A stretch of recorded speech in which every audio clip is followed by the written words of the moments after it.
हम सबने इसलिए वॉकआउट किया कि जो प्राइम मिनिस्टर अपना राष्ट्रपति अभिभाषण पर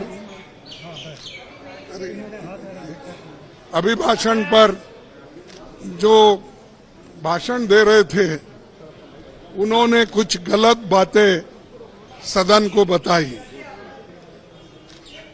गलत झूठ, और उनकी आदत है कि झूठ बोलना, लोगों को भ्रमित करना और जो सत्य के जो विरोध में बात करना, ये उनकी आदत है।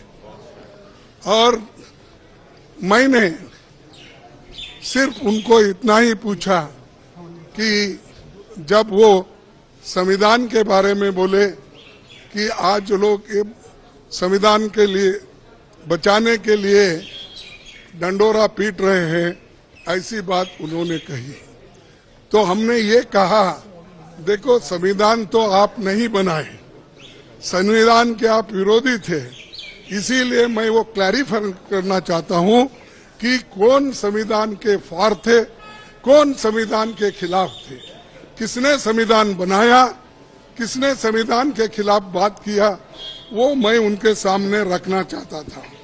मैं ये रखना चाहता था कि उन्हीं के पेपर में आरएसएस के जो मुखपत्र है ऑर्गेनाइजर 30 नवंबर 1949 में अंक में संपादकीय में लिखा था, यह ऑर्गेनाइजर तो ऑथेंटिक पेपर है उनका, ये उनका ऑफिशियल पेपर है, उसमें ये लिखा गया था, भारत के इस नए संविधान की सबसे बुरी बात यह है कि इसमें भारतीय कुछ भी नहीं है, प्राचीन भारत के अद्भुत संवैधानिक विकास के बारे में इसमें कोई जिक्र ही नहीं है। आज तक मनुस्मृति में दर्ज मनु के कानून दुनिया की प्रशंसा का कारण है। ये किसने कहा? ये ऑर्गेनाइजर ने, आरएसएस ने, जनसंघ के जो लोग थे उस वक्त उन्होंने कहा, और वे स्वयं स्फूर्ति आज्ञाकारित और अनुरूपता पैदा करते हैं। हमारे संवैधानिक विशेषज्ञों ने ये बात निरर्थक है। उन्होंने ये कहा कि यहाँ तक जो कॉन्स्टिट्यूंट असेंबली के मेंबर से किए हैं ये गलत है। उन्होंने उस वक्त अपोज करके इस संविधान को उन्होंने नकार दिया था, और आज उसकी रक्षा की खुद बात करते हैं और हमारे को बोलते हैं कि हम संविधान विरोधी है। अरे खुद विरोधी है, जन्मता ही विरोधी है, शुरू से विरोधी है। इसको जब इसका जन्म शुरू हुआ उस दिन से इन्होंने बहुत से पुतले जलाए, अंबेडकर के, नेहरू जी के पुतले जलाकर रामलीला मैदान में उन्होंने ये सब काम किया। आज ये बोल रहे हैं कि हम संविधान के विरोधी हैं। संविधान बचाओ हम इसलिए बोल रहे हैं क्योंकि इसमें आरएसएस की मंशा क्या है, जनसंघ की मंशा क्या थी और बीजेपी की आज जो मंशा क्या है ये। और बार बार ये भी कहते हैं कि बार बार ये भी कहते हैं बाबा साहब अंबेडकर को इन्होंने इज्जत नहीं दी, उन्होंने सब कुछ उनको हरा दिया। ऐसी गलत बातें यहाँ पर भी कही गई, वहां पर भी वो कहे। कल हमारे नड्डा साहब ने वहां भी कहा, अब ये भी यहाँ कहेंगे। फिर भी मैं आपको बताना चाहता हूँ, ड्राफ्टिंग कमेटी के चेयरमैन बाबा साहब अंबेडकर ने अपने शब्दों में कहा है कि मुझे बहुत आश्चर्य हुआ था जब प्रारूप समिति ने मुझे अपना अध्यक्ष चुना। सुन रहे हैं आप? समिति में मुझसे बड़े, मुझसे बेहतर और मुझसे सक्षम लोग थे। ये कांग्रेस पार्टी के अनुशासन का ही कमाल है कि प्रारूप समिति संविधान सभा में संविधान को हर धारा और हर संशोधन के बारे में निश्चित जानकारी के साथ प्रस्तुत कर सकी। कौन करे? कांग्रेस वाले करे। और इसको बाबा साहब अम्बेडकर ने कहा और ये कहते हैं इन्होंने विरोध किया, उन्होंने ये किया, उनका अपमान किया। आगे मैं बताऊंगा। इसलिए संविधान सभा के समक्ष संविधान के प्रारूप के अबाध रूप से प्रस्तुत किए जाने के समस्त श्रेय पर कांग्रेस पार्टी का हक बनता है।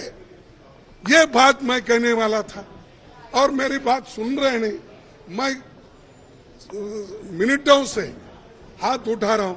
हमारे सभी पार्टी, इंडिया गठबंधन पार्टी पूरी उठ के डिमांड कर रही थी, मांग रही थी। हम ध्यान खींच रहे थे चेयरमैन साहब, ना हमको वो मौका नहीं मिला। मैं फिर प्रधानमंत्री से खुद रिक्वेस्ट किया, 1 बार 2 बार 3 बार, लेकिन उन्होंने भी उसको नकार दिया। मैं जो झूठ बातें उन्होंने बोली है ये पूरे मेरे पास है। और कैसा ये लोग आज सदन में बोलते हैं, सदन के बाहर बोलते हैं, ये समझे हैं वो ही पढ़े लिखे हैं और गलत बातें बोलने में माहिर है। ये तो मैं बाबा साहब अम्बेडकर का स्पीच कॉन्स्टिट्यूंट असेंबली में जो बोला वो लाया हूं और ऑर्गेनाइजर में उनके लोग क्या बोले हैं वो भी मैं बताना चाहता था, लेकिन उन्होंने मौका नहीं दिया। और इसलिए मैं कंडम करता हूं, हम सभी लोग कंडम करते हैं और कंडम करके हम वॉकआउट किए, क्योंकि हमारे बात को जब कोई महत्व ही नहीं है तो वहां बैठकर क्या सुने हम। और जब प्रधानमंत्री खुद यहाँ पर जब बात कर रहे थे राहुल जी, उस वक्त 2 बार उठ के उन्होंने क्लैरिफिकेशन की कोशिश की, क्लैरिफाई कर दिए। 4 मिनिस्टर क्लैरिफाई कर दिए। मैं जब बात कर रहा था तो मेरे सदन में मेरे को रोकने टोकने का इतना कोशिश की, इतने लोग बार बार उठे मिनिस्टर्स। तो आज मेरे को 1 मिनट नहीं मिल सकता था इस बात बोलने के लिए। इसीलिए हम वो सभी लोग कंडम करके वॉकआउट किए हैं। बस यही चीज है।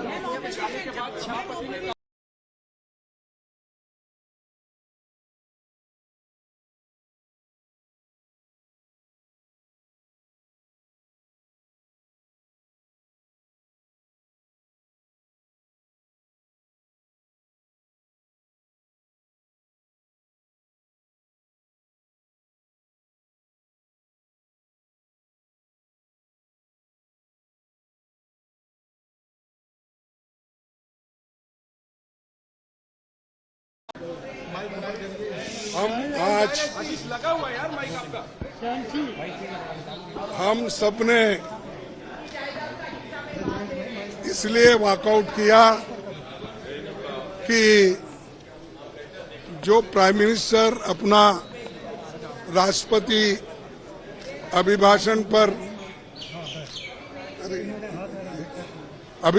पर जो भाषण दे रहे थे, उन्होंने कुछ गलत बातें सदन को बताई, गलत झूठ। और उनकी आदत है कि झूठ बोलना, लोगों को भ्रमित करना और जो सत्य के परी जो विरोध में बात करना, ये उनकी आदत है। और मैंने सिर्फ उनको इतना ही पूछा कि जब वो संविधान के बारे में बोले कि आज लोग संविधान के लिए बचाने के लिए डंडोरा पीट रहे हैं, ऐसी बात उन्होंने कही। तो हमने ये कहा